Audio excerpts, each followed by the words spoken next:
UP निकाय चुनाव में रंग जमाने को भाजपा जनता के बीच जोर शोर से उठा रही बेहतर कानून व्यवस्था का मुद्दा।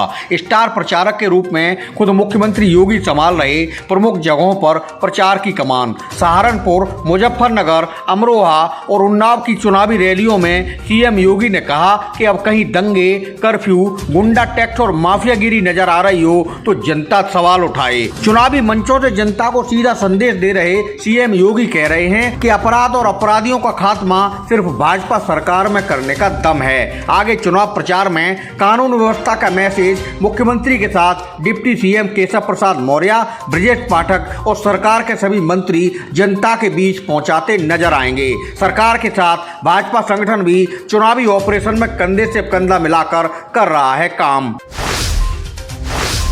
बरेली के लोटस इंस्टीट्यूट ऑफ मैनेजमेंट में सरेआम ऑफिस में घुसकर चेयरमैन अभिषेक अग्रवाल को गोली मार दी गई। संस्थान से निष्कासित छात्र चेयरमैन पर फायरिंग कर भाग निकला। हमले में घायल अभिषेक अग्रवाल के चेहरे में गोली लगी है। उनको गंभीर हालत में एसआरएमएस मेडिकल कॉलेज में भर्ती कराया गया है। दोपहर में जिस समय घटना हुई, चेयरमैन अभिषेक अग्रवाल ऑफिस में बैठे थे, तभी हाथ में तमंचा लेकर हमलावर छात्र वहां आ पहुंचा और गोली मारकर फरार हो गया। चेयरमैन की पत्नी अर्चना अग्रवाल ने मीडिया को बताया कि बरेली में जाटापुरा मोहल्ले का रहने वाला छात्र कुछ दिन पहले एक प्रोफेसर के साथ गाली गलौज कर रहा था। इस मामले में उसके खिलाफ अनुशासनात्मक कार्रवाई करते हुए सस्पेंड कर दिया गया था। उसी खुन्नस में उसने चेयरमैन पर हमला कर दिया। पुलिस हमलावर की तलाश में जुटी है।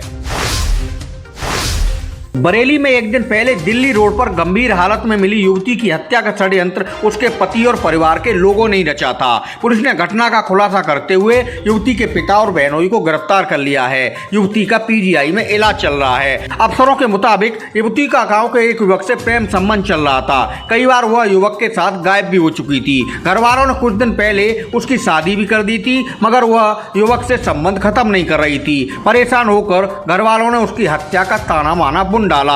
ससुराल से बुलाकर लाने के बाद रास्ते में उसको केमिकल पिला दिया और गला दबाने के बाद मड़ासन हालत में हाईवे किनारे फेंककर भाग गए। युवती ने इलाज के दौरान जानकारी दी तो पुलिस उसके घर पहुंची। विरोधाभासी बयानों से पिता और बहनोई का भेद खुल गया और उन्होंने पूरा राज खोल दिया। बरेली में मंदिर का दानपात्र तोड़कर चोर हजारों की नकदी ले उड़े। मंदिर में चोरी की घटना सीसीटीवी में कैद हो गई है। पुलिस फुटेज के आधार पर चोरों की तलाश में जुटी है। चोरी की वारदात थाना बारादरी इलाके की ग्रेटर ग्रीन कॉलोनी में सामने आई है।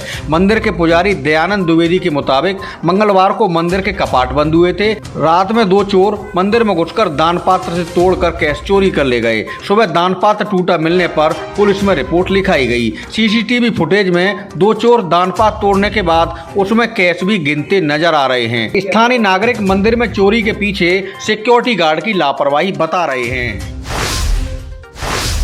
डीएम बरेली शिवाकांत द्विवेदी ने प्लास्टिक पर सख्ती से रोक लगाने को जब्तीकरण अभियान चलाने और दोषियों के खिलाफ कानूनी कार्रवाई के निर्देश जारी किए हैं। बरेली पर्यावरण समिति और जिला गंगा समिति की बैठक में अफसरों को उन्होंने विशेष दिशा निर्देश दिए। डीएम ने कहा कि रामगंगा नदी के किनारे स्थित ग्रामों में ऑर्गेनिक खेती को प्रोत्साहित किया जाए। अप्रैल खत्म होने से पहले ही एक बड़ी ग्राम पंचायत में संगोष्ठी आयोजित कर किसानों को जागरूक किया जाए। डीएम ने क्षेत्रीय अधिकारी, प्रदूषण नियंत्रण बोर्ड और सीएमओ को सभी हेल्थ केयर फैसिलिटी सेंटरों के लगातार निरीक्षण करते रहने की भी हिदायत दी। बैठक में डीएफओ, एसपी ट्रैफिक, पीडी और डीपीआरओ सहित संबंधित विभागों के प्रमुख अफसर मौजूद रहे।